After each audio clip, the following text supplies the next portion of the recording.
اگر ولی اسباب موجود نہ ہو تو پھر اس کا کیا حکم ہے؟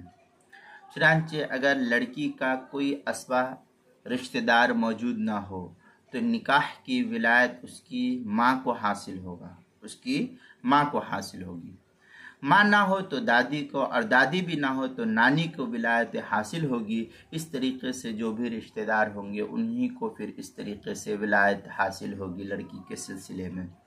چنانچہ در مختار کے اندر ہے فَإِن لَمْ يَكُنْ عَصَبَةٌ فَالْوِلَایَةُ لِلْأُمِّ ثُمَّ لِأُمِّ الْأَبِ۔ اس طریقے کی عبارت جو ہے در مختار مع الشامی، جو زکریا بک ڈپو دیوبند کا ہندی نسخہ ہے، اس کی چوتھی جلد صفحہ 195، الفقہ الاسلامی و ادلتہ اس کی 7ویں جلد صفحہ 201، مجموع الانہر پہلی جلد صفحہ 497، جو مکتبہ فقیہ الامت دیوبند کا چھپا ہوا نسخہ ہے، البحر الرائق اس کی 3ری جلد صفحہ 124، کتاب المسائل چوتھی جلد صفحہ 127 اور 128 پر اس کو نقل کیا گیا ہے۔